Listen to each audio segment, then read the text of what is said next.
มอยสูงค่าเมื่อในเป็นวันที่10เดือนธันวาคมที่11ปี2025เป็นวันจันทร์ในตอนแรกข่าวสายหมอหอมมีข่าว2ตอนที่มาเปิ้นภาพค่ะตอนที่1ค่ะก้นวานเขาอ่อนกันกว่าวัยลูกหลุมน้ำอันใดยุ่มยำว่าเตมีโจกลาภแลได้เฮ็ดให้อยู่หลีลอดเพเนี่ยค่ะข่าวเงาเที่ยงตอนหนึ่งค่ะได้ก่อนางแมวานก่อนหนึ่งเขาเฮิรนพิษเนี่ยเสียก็ถูกย่าเจ้าเฮิรนยื้อถึงที่ป้อลูกเซ็งสายใจเนี่ยค่ะ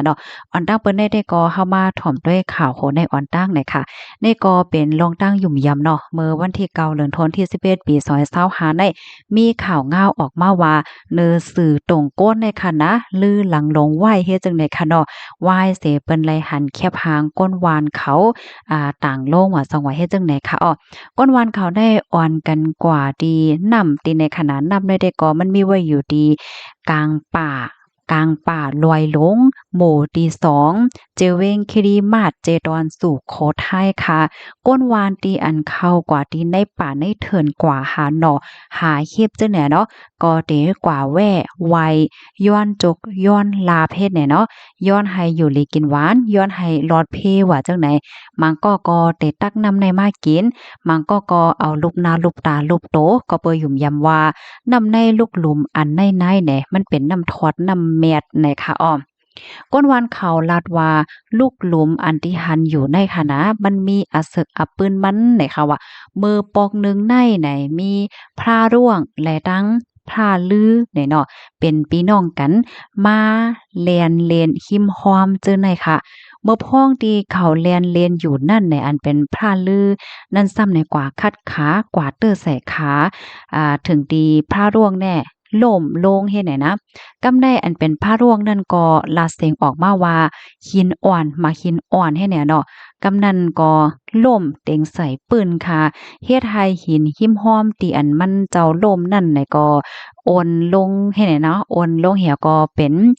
หางลูกหลุมหลงไว้เป็นหางห้อยเหมือนจังหนังว่าเครื่องอังกาโพจ้ายเฮ็ดจังเนี่ยเนาะเป็นไข่อันว่านั่นค่ะนะ เฮียเลยมีมาต่อถึงวันมื้อในเนี่ยค่ะปยก็อะปุ่มปึ้นหมางอันเขาก็ลาดว่าพระร่วงได้มาเรียนหิมห้อมเจิ้นได้เสียวก็สามารถขี้ลืดใส่ยุ่มคือเหล่มโลงค่ะเฮ็ดให้อันเครื่องอังกาขายนั่นนะก็พัดใส่ปื้นหินถึงตีซัมปอยุบลงกว่าเป็นลูกหลุมกว่า2ลูกหลุมกูกัน มีน้ำขังในลูกหลุมนั่นอยู่ตาเสตั้งปีอ่ำยามแหงเสปอกเป็นสำว่าได้เป็นข้าวแห้งข้าวหองก็เย้าเนาะเพราะว่าผู้ไหลภายคะไลน้ำเปิดตาเฮ็ดหน้าเนี่ยก็ให้กว่าวักเอาน้ำในลูกหลุมได้ออกให้หมดเพราะว่ามันแห้งอยู่เนี่ยก็อันฝนได้ตกลงมากำเหลียวเฮ็ดจังได๋ว่าเนาะกำในยังมีอะปุ่มเปิ้นเทียงค่ะนะเมื่อกูบอกนั่นเนี่ยค่ะมีโตสัตว์เนาะมีโตสัตว์อันถูกหญ้าอันเป็นตำงาลา เปิ้นฮ้องว่าพานค่ะเนาะพานเขายื้อเหี่ยวก็ไล่จิบกว่าว่าสังไว้ไหนเพราะว่ามากินน้ำตีลูกหลุมอันใดก็หายกำเหลวไหนค่ะเนาะเหี่ยวก็สืบเลียนปลายพานกว่าสืบเลียนปลายอันเป็นอันพานป่าเขานั่นกว่าไล่เฮ็ดจังเนี่ยเนาะกับในเพราะว่าผู้ไลภัยเต็มว่าค่ะเนาะเพราะว่าอยู่ลี5อะไรจังเนี่ยเนาะเจ็บ5สัง5เนี่ยก็มาล้างเนื้อล้างตัวดีเนี่ยก็เฮ็ดให้มันหายกว่าจังได๋นั่นเนาะอันตั้งเป็นว่าหังว่าเฮ็ดจังไดก็มันหายกว่าห้อยโคมห้อยตุ่มจ้องผิวเนื้อผิวหนังเนี่ยก็หายกว่าเฮ็ดเนี่ยกับในเขาก็สืบหมอกลาต่อๆกันมาเฮก้นวันเขาก็ยุ่มยำว่าน้ำอันนั้นเนี่ยเป็นน้ำทอดแมดมีดังยุ่มยำมาหันต่อถึงวันมื้อในเฮ็ดจังได๋คะปื้นตีๆในค่ะนะนอกเหลือเสว่ามีลูกหลุมอันในยาวไหนป้อไก่ป้อจำกันนั่นไหนยังมีเทียงเขาห้องว่าลานผ้าม่าฝนหอกในค่ะว่าป้อเปลี่ยนเป็นก้อมใต้ได้ก็เป็นตีมานหลับหอกเมื่อกูป้องได้เปิ้นเตใจหอกให้แหนมเนี่ยหอกนั่นค่ะนะอ่าแห้งเลยวันนั้นไหนเมื่อปานกูปองแน่เมื่อปานตีมานเขาเอาตั้งตับแหวก็มาตึกไทยเมื่อปานเมื่อกูปองนั่นนะเหี่ยวก็เข้าในก็มาแวะหรือตีนในเสียวก็เข้าในก็เอาหอกเขาจังไหนเนี่ยนะมาหลับให้มันผายว่าซองว่าเฮ็ดจังเนี่ยค่ะ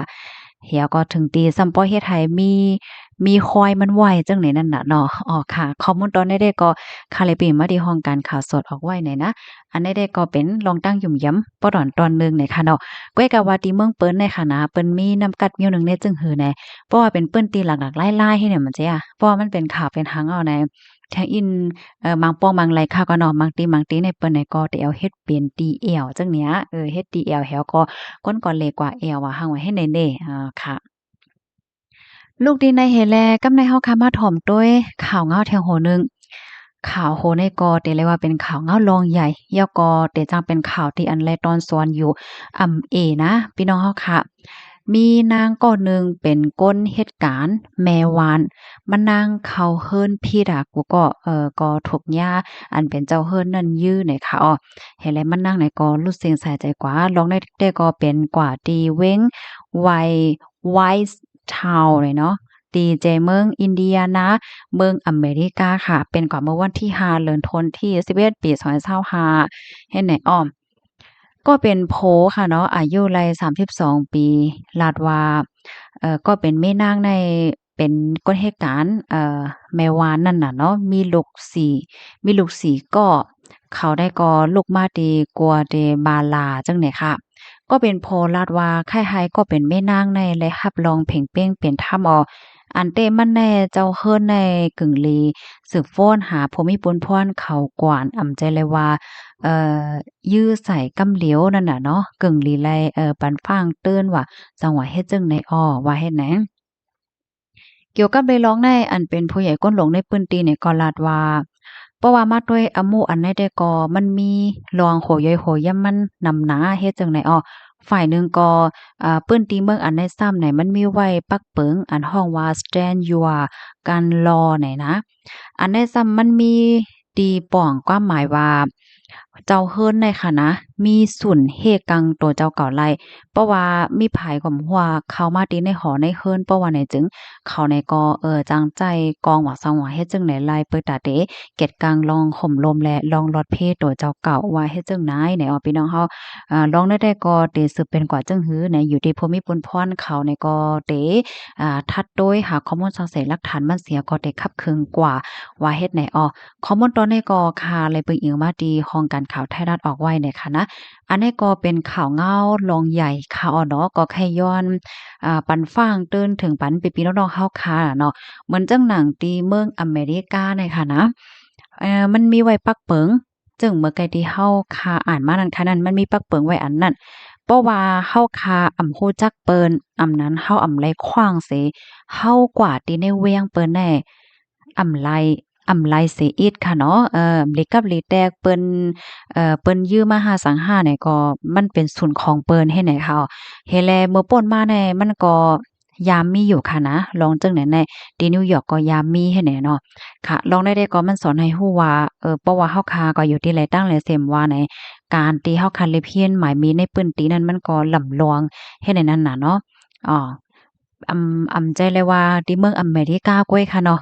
ที่ไหลก็อย่าว่าที่อันเฮาขายอยู่ซางเซาไว้นั่นเพราะว่าเฮาค่ะไหลรับขว้างในอย่าไปเข้ากับแว้งเปิ้นนั่นล่ะค่ะเนาะละลิเข้าในแว้งเปิ้นไหลให้แหน่เนาะค่ะเป้าเหมือนจังหนังที่เมืองไทยก็เหมือนกันน่ะค่ะนะเพราะว่าเฮาคาแต่กว่าตีเฮิรนเปิ้นกว่าในแว้งเปิ้นในเฮาโหลดไหลย้อนขว้างกว่าในค่ะเนาะป้อมไหลย้อนขว้างใน